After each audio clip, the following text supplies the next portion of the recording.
welcome back to NatChat. I'm Mirella Rich. If you've just joined us, we're here with GregDee, who is the General Manager of Channel 31. Welcome back to the program, Greg. Thanks, Mirella. And can you tell us, how is Channel 31 funded? So many people ask me this question. How is it funded? How does it keep on air? And do you have sponsorship outside? Well, every Friday we do a chook raffle. No, we thought of that.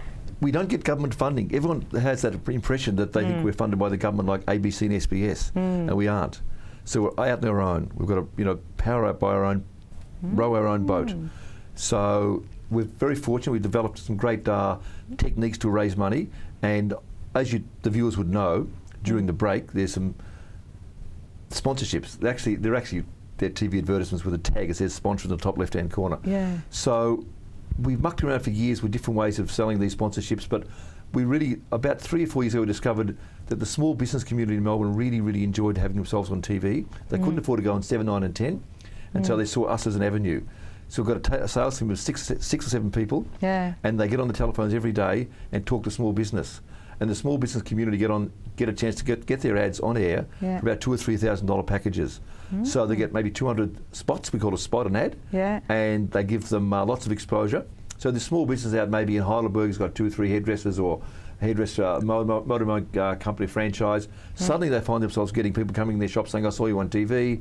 What a great product," and they're delighted. So they're very happy to be involved with the station and getting that exposure. And we believe we're giving the small business community stimulus. We're giving them sort of, some extra customers they've had before. So they're happy. They get a 30-second ad with us for a lot cheaper than they would get it on a commercial network, isn't it? Yeah, we charge $15 per 15-second spot or 15-second ad. So it's 15. Yeah. So it's like $1 a second. $1 a second. Wow. So they're wrapped. We also make the announcement for them. We've got 2 editors and a production manager. So we make it in-house. So we go out and shoot at their premises, or they send video files to us, or still photographs. We make up the ad for them, so they're very happy. And that would be more for an independent, like if an independent show's coming on Channel 31, they find those sponsorships themselves, do they? Yeah, well that's a different sort of question. So that's a different one. But that's how we do that. We get the most of our income comes from the we call it a little telemarketing team. But as a producer, when they come to the station, it's sort of pretty much 2 streams. We call them the independent producer, and there's basically the community not-for-profit producer. So people like yourselves with David are not-for-profits, and you're a community group and you work together and you're actually a bona fide not-for-profit. So you get free airtime. Well, you pay membership at $300 for the whole year. So you get free airtime and you get a minute, your whole group will get 1 minute of sponsorship time to on-sell if they want to. Then the other stream of producers called independents, we call them, not from the fishing, car and motoring shows. They come to us and we sell them the airtime. So they pay between $100 and $500 for half an hour, but then we give them 2 minutes worth of advertising time or sponsorship messages. So they go on sell that. So a car show might on-sell it to a muffler company at a price that suits him. So we don't care what they sell it for. They pay the station. So that's the second form of income stream for us. So we've got the telemarketing, which is the spots which go on the show, and then there's the producers, the independents, who buy the airtime from us. They make up about 20% of our income. Most of it comes from the telemarketing. Very fortunate, we've had some great support from the Victorian State Government to buy a lot of TV advertising on the station. TAC, the Water Board, messages about gas, health, safety, childhood obesity, all those questions, black balloon campaigns, all those environmental messages. So they buy quite a few campaigns, which is terrific.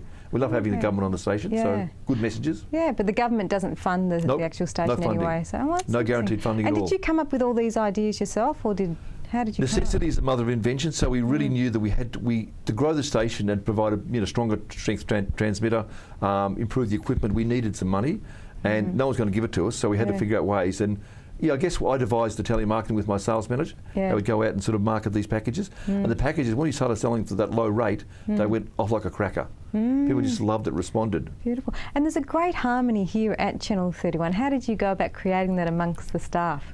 That's only when you're here, Mirella.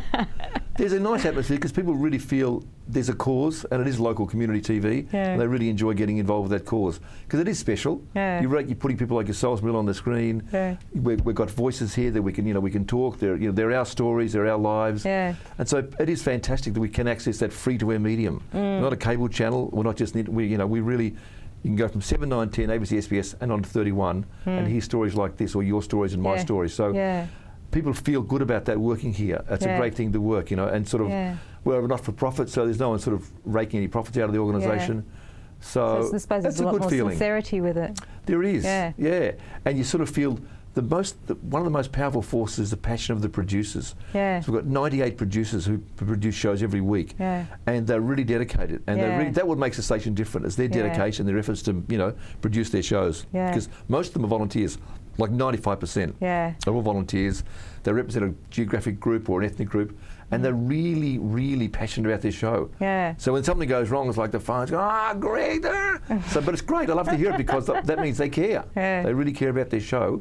And we want to make sure that their show goes to air and looks good and they get that exposure. Is it very stressful for you to be the general manager? Is there a lot of It's stress stressful involved? at the moment with the digital questions.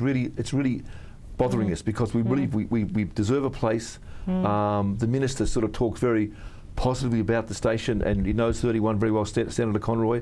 So he talks very in good terms about it, but it's just time. It's crunch time for us. So that's stressful because I don't like the fact that some NatChat viewers might go out today to Dick Smith's or to JB Hi-Fi and buy a set-top box. They go home, they plug it in, and they ring up and say, Marilla, I can't see 31 anymore. So often people don't know that.